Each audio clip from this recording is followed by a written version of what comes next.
Dear students, welcome to my online class. Hope you are safe and sound by the grace of the Almighty Allah. I am also fine. Eid Mubarak to all of you. Dear learners, today's class is for SSC first year, English second paper. I am your teacher Monwara Begum, lecturer, Department of English, Konnafuli A.J. Chaudhary College, Konnafuli, Chattogram. Dear students, today we are going to learn right form of verbs and this is part 1. প্রিয় শিক্ষার্থীরা, আজকে আমরা right form of ভার্বের part 1টা শুরু করব। আমি প্রথম দিন যেহেতু পার্ট 1-এ আমি কয়েকটা রুল ডিসকাস করব, এরপরে আমরা গুড কোয়েশ্চেন সহ এক্সারসাইজ করব। Rule 1, with a view to, look forward to, get use to, would you mind, cannot help, B1 plus ING. এই রুলে যে ওয়ার্ডগুলো আছে প্রিপিট প্রেপোজিশন আছে with a view to, look forward to, get use to. আমরা জানি টু এর পরে সাধারণত ভার্বের বেস ফর্ম বসে, কিন্তু এই ওয়ার্ডগুলোতে টু যুক্ত ওয়ার্ডগুলোর সাথে ভার্বের সাথে আইএনজি বসবে। সেক্ষেত্রে তোমার এগুলোর সাথে আবার অ্যাড করা যায় would you mind, can not help. আরও আছে এডিক্টেড টু।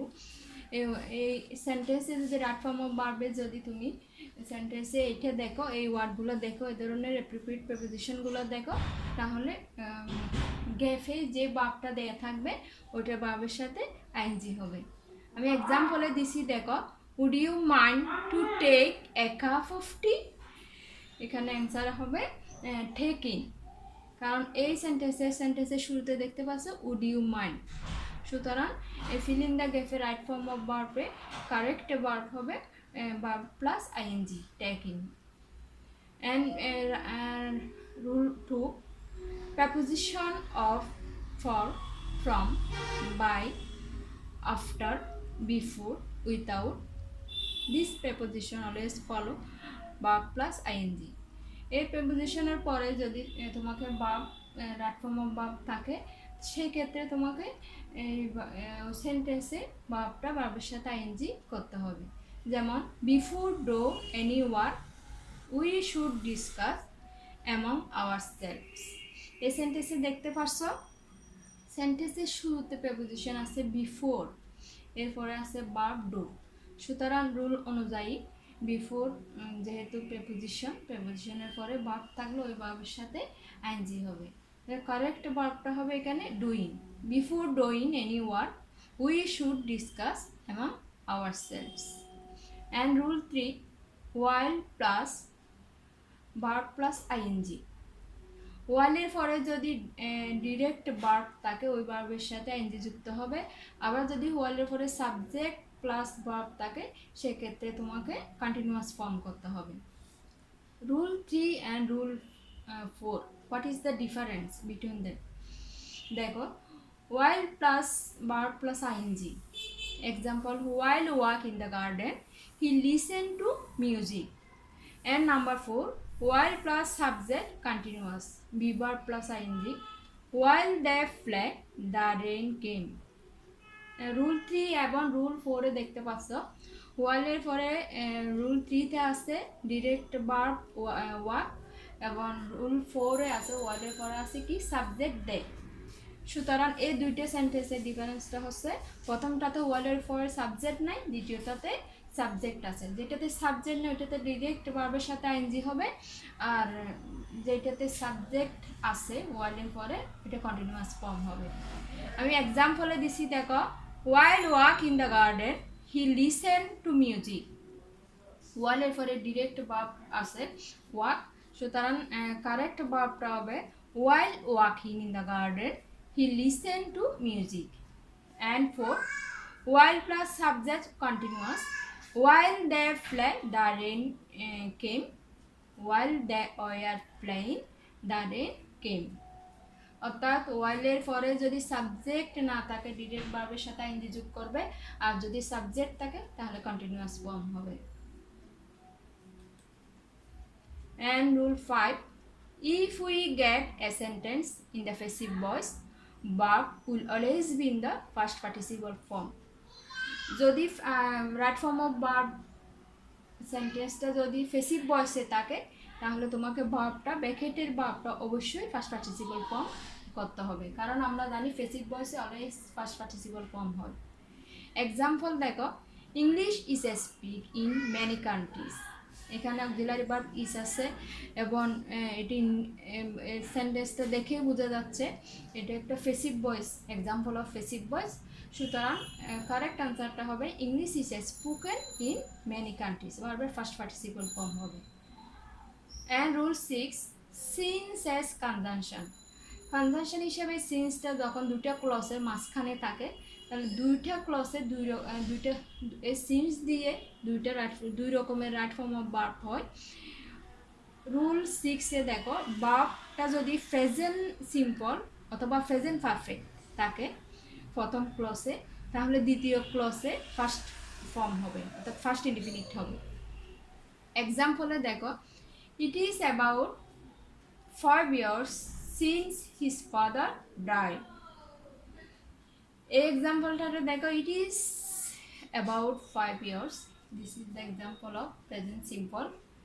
এবং দ্বিতীয় ক্লসে দেখো, সিন্স হিজ ফাদার ডাইড। তো অ্যাকর্ডিং টু আওয়ার রুল, আমাদের রুল অনুযায়ী প্রথম ক্লসটা যদি প্রেজেন্ট অথবা প্রেজেন্ট সিম্পল অথবা প্রেজেন্ট পারফেক্ট টেন্স হয়, সিন্সের পরের ক্লসটা ফার্স্ট ইনডিফিনিট হবে। সুতরাং ফার্স্ট ইনডিফিনিট হলে ভার্বটা ফার্স্ট ফর্ম হবে, কারেক্ট ফর্ম হবে it is about 5 years since his father died. And rule 7, first indefinite plus since plus first perfect, অর্থাৎ সিন্সের প্রথম ক্লসটি যদি ফার্স্ট ইনডিফিনিট টেন্স থাকে, সিন্সের পরের ক্লসটি ফার্স্ট পারফেক্ট টেন্স হবে।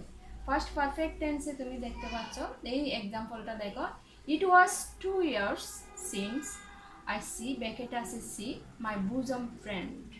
সিন্সের এই সেন্টেন্সে সিন্সের প্রথম অংশটা দেখতে পাচ্ছ, it was 2 years, this is the example of first indefinite. এবং সিন্সের পরের অ্যাকর্ডিং টু আওয়ার রুল, আমাদের রুল অনুযায়ী সিন্সের পরের প্রথম ক্লসটা যদি ফার্স্ট ইনডিফিনিট টেন্স থাকে তাহলে পরের ক্লসটি হবে first perfect. Correct right form of ভার্বটা এখানে হবে, কারেক্ট ফর্ম ভার্বটা হবে it was 2 years since I had seen my bosom friend.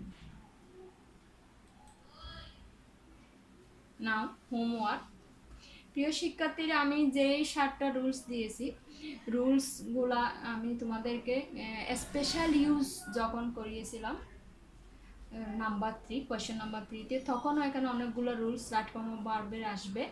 এখানে আমি হোমওয়ার্ক এক্সারসাইজে 5টা এক্সাম্পল দিছি। কোয়েশ্চেন নাম্বার 1-এ আছে, I could not help listen to him. I could not help, can not help, could not help যদি থাকে, can not help, could not হেল্পের পরে ভার্বের সাথে আইএনজি হবে। সুতরাং এই সেন্টেন্সটা, I could not help listening to him. It is high time we think about our future. It is high time, it is time নিয়ে অলরেডি আমরা আলোচনা করেছি। It is high time, it is time যদি থাকে পরের ক্লসটা first indefinite tense হবে। First indefinite টেন্সের স্ট্রাকচার অনুযায়ী এখানে 3টা ফার্স্ট ফর্মে থট হবে। It is high time we thought about our future. Before deliver his speech the man felt sick. এখানে প্রেপোজিশন আছে, প্রেপোজিশনের পরে আমরা জানি ভার্বের সাথে আইএনজি হবে। Before delivering his speech the man felt sick. And question number 4, I did not get used to swim in the river. Get used to, look forward to, get used to, according to get used to, sorry, look forward to, get used to, এই word appropriate preposition, addicted to, appropriate preposition with a view to, এই ওয়ার্ডগুলো যদি থাকে appropriate, তাহলে তোমাকে এখানে করতে হবে ভার্বের সাথে আইএনজি। এই 2 এর পরে ভার্বের সাথে আইএনজি হবে। এমনি জেনারেলি 2 এর পরে ভার্বের বেস ফর্ম বসে। I did not get use to swimming in the river. And question number 5, the albatross was killed by the old sailor. এখানে তুমি দেখতে পাচ্ছ বাই আছে, ভার্বের পরে এবং আগ অক্সিলারি ভার্ব ওয়াজ আছে। So this is the example of passive voice. Passive ভয়েসে আমরা জানি সবসময় ভার্বের ফার্স্ট পার্টিসিপাল ফর্ম হয়। The albatross was killed by the old sailor. Dear students, hope you will practice in that form of verb at home more and more from your English second paper book. No more today. Study more and more at home. Thank you all. Stay home, stay safe.